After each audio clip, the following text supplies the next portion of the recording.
എല്ലാ വിജയങ്ങളുടെയും പിറകിൽ ഒരു അധ്വാനമുണ്ട്. പരീക്ഷകളില്ലാതെ വിജയങ്ങളില്ല. ദൈവമക്കൾക്ക് ഇത് ഇയർ ഓഫ് ഗ്രേറ്റ് വിക്ടറി എന്ന് കർത്താവ് ഒരു ദൂത് ആദ്യമേ കൊടുത്തത് അങ്ങനൊന്നും കേറിപ്പോകാൻ മേലാത്ത, അവൻ ഓവർകം ചെയ്യാൻ പറ്റാത്ത എന്തൊക്കെയോ കാര്യങ്ങൾ ഈ വർഷമുണ്ട്. അപ്പൊ അതിന് മുമ്പ് തൻ്റെ മക്കളുടെ കയ്യിലോട്ട് ജയിക്കാനുള്ള ഒരു സന്ദേശം കൊടുക്കുകയാണ്. ഇമ്പോസിബിൾ സിറ്റുവേഷൻ നമുക്ക് കാണാൻ പറ്റുന്നില്ല. ആ ഇമ്പോസിബിൾ സിറ്റുവേഷനെ കാണുന്ന ദൈവം ആ ഇമ്പോസിബിൾ സിറ്റുവേഷനെ അല്ല നമ്മളെ ആദ്യം അറിയിക്കുന്നത്, പോസിബിലിറ്റിയാണ്. അതിനകത്ത് നിങ്ങൾ നിൽക്കണം, അതിനകത്ത് നിന്ന് അതിനെ ചെയ്യണം.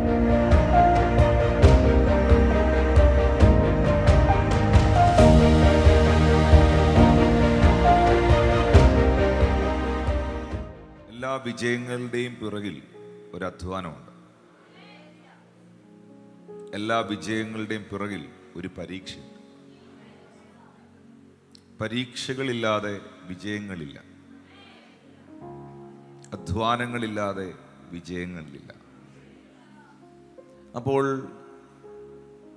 യേശുക്രിസ്തു മുഖാന്തരം എല്ലായിടത്തും എല്ലായ്പ്പോഴും യേശുക്രിസ്തു മുഖാന്തരം നമുക്ക് ജയം നൽകുന്ന ദൈവത്തിന് സ്തോത്രം. പക്ഷെ ജയത്തിന് ഒരു അധ്വാനം ആവശ്യമാണ്. ജയത്തിന് നമ്മുടെ ഭാഗത്തുനിന്ന് ചില പ്രവൃത്തികൾ ആവശ്യമാണ്. ഒരിക്കലും എക്സാം എഴുതാത്ത ഒരു വിദ്യാർത്ഥി ജയിക്കില്ല. വേദപുസ്തക ചരിത്രത്തിൽ വിജയിച്ച മുഴുവൻ ആളുകളും, നിങ്ങൾക്ക് അറിയാവുന്ന കുറച്ച് ആളുകളുടെ പേര് പറഞ്ഞാൽ അബ്രഹാം, ഇസഹാക്ക്, യാക്കോബ്, ഗിദയോൻ, ഇങ്ങനെ വിജയിച്ചവരെല്ലാം തന്നെ ദൈവസന്നിധിയിൽ മല്ലു പിടിച്ചവരും പ്രാർത്ഥിച്ചവരും വിശ്വാസത്തിൻ്റെ ചുവടുകൾ വെച്ചവരും അധ്വാനിച്ചവരും ഒക്കെയാണ്.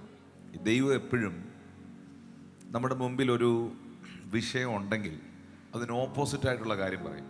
ശത്രു ഒരു കാര്യം ചെയ്തു വെച്ചിട്ടുണ്ടെങ്കിൽ, നിങ്ങളൊരു ദൈവവേദലാണെങ്കിൽ ഏതെങ്കിലും ഒരു പ്രവാചകനിലൂടെയോ വചനത്തിലൂടെയോ പ്രാർത്ഥനയിലൂടെയോ കർത്താവ് മുന്നമേ പറയും. ദൈവമക്കൾക്ക് ഇത് ഇയർ ഓഫ് ഗ്രേറ്റ് വിക്ടറി എന്ന്